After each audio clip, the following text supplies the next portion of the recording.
Hello, my name is Cam and I'm an industrial designer, artist, writer, and disability advocate. I'm also a proud CCS alumna and I'm excited to share today's keynote. To all Scholastic Art awardees and honorees, congratulations on being recognized for your creative vision, skill, and point of view. I'm so proud of you. I thought I'd share a little bit of my life in hopes that it will help you as you continue on your artistic journey. When I was in high school, like you, I experienced a lot of struggles. As a Korean American adoptee, raised in an all white Michigan suburbia, it was commonplace to hear I didn't belong. Then, in my teen years while playing high school soccer, I began experiencing unusual physical symptoms no one believed in, including my doctors. I didn't know what was happening, and I felt different once again. In my college years as an industrial design student, I learned I had an ultra rare and progressive muscle wasting condition called G&E myopathy. This condition would take me through all stages of disability, from a cane to leg braces, a wheelchair, and ultimately complete immobility one day. Because my condition is so rare, 1 in a million at the time, searching for a correct diagnosis took me years. And when I finally was diagnosed, doctors told me I was so rare, I would never meet another patient like myself. So this meant treatment research would probably never happen in my lifetime. My doctors also advised me to quit college and expect to live a less ambitious life, telling me I wouldn't amount to anything with such an extreme disability. I didn't listen. I completed my bachelor's in fine arts at CCS, and then in 2006 I moved to Los Angeles with nothing, including no job, but a dream and a heart full of passion. I soon added toy designer to my diverse list of design experiences, from automotive, cell phone and technology, and even helping to design the world's cheapest prosthetic knee joint for third world countries. This move to California also led me to meeting brothers who had the same rare muscular dystrophy as me, something my doctor said would never happen. These brothers had begun a nonprofit to spread awareness and asked if I could help. I had no advocacy or nonprofit experience, but suddenly here I was, an advocate. With only a handful of patients out globally, I knew it was important for me to get involved and tell my story to raise awareness. In this advocacy endeavor, I soon realized people connect to personal stories, not medical textbook jargon. So I opened a blog and began writing vulnerable and intimate experiences of what it's like to live with a progressive, rare disability such as mine. I then became a columnist and have publicly shared much vulnerable writing through the years. Then I became a self-taught illustrator, so I could also visually communicate some of these personal moments.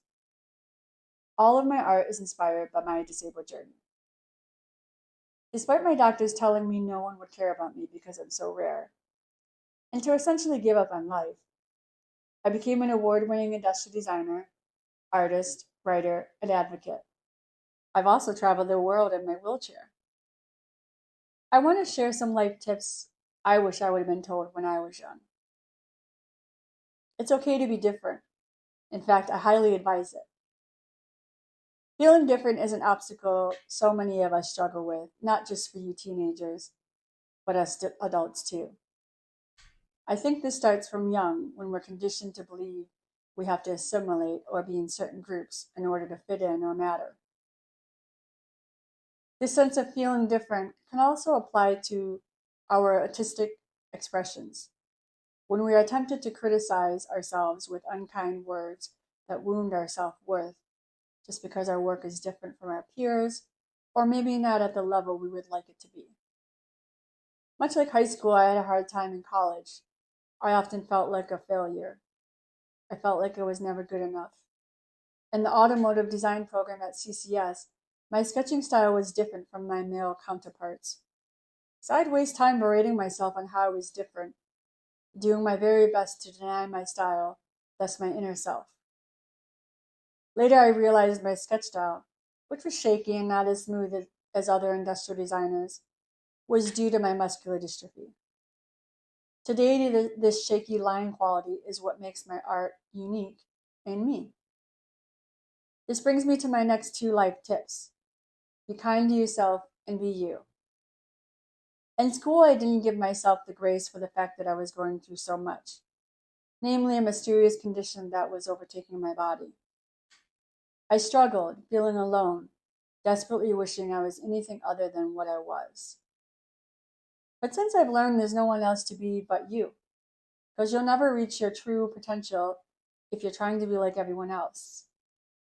This is especially true in the creative field, because creativity is about the self-expression of how you see and experience the world.